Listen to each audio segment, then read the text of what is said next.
حضرت بلال حبشی رضی اللہ تعالیٰ عنہ نے سارا گھر کا کام کاج خود سے سنبھال لیا تھا. ایک دن غائب ہو گئے حضرت بلال اذان دے کے, فجر کی اذان دے کے. ایک دن فجر کی اذان دے کے غائب نہیں ہونا چاہیے. کیا خیال ہے آپ کا؟ مؤذن کو اذان دے کے غائب, اسے مسجد میں پھر رہنا چاہیے. حضرت بلال حبشی رضی اللہ تعالیٰ عنہ اذان پڑھی, غائب ہو گئے.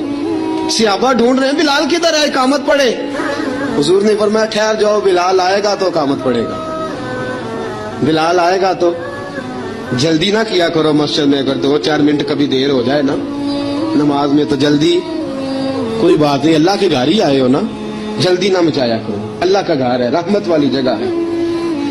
حضور نے فرمایا بلال آئے گا تو اذان پڑھے گا.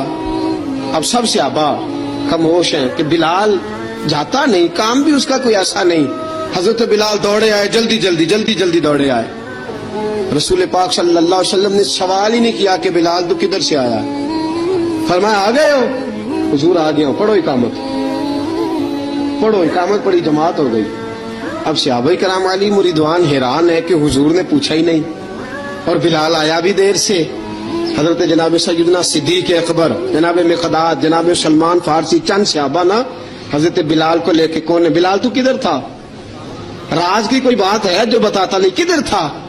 حضرت بلال رضی اللہ تعالیٰ عنہ کی آنکھوں میں آنسو آ گئے, رو پڑے. کہ بلال کوئی گہری بات ہے, بتا معاملہ کیا ہے, روتا کیوں ہے. حضرت بلال حبشی رضی اللہ تعالیٰ عنہ فرمانے لگے جب حضرت خدیجۃ الکبریٰ گھر میں چکی پیستی تھی, تھک جاتی تھی نا تو میں مدد کرایا کرتا تھا. کتنے دن بیت گئے, جب فجر کی اذان دینے کے لیے گزرتا ہوں تو حضرت فاطمہ الزہرا کے بچے روتے ہوتے ہیں. فرمایا میں نے حضرت فاطمہ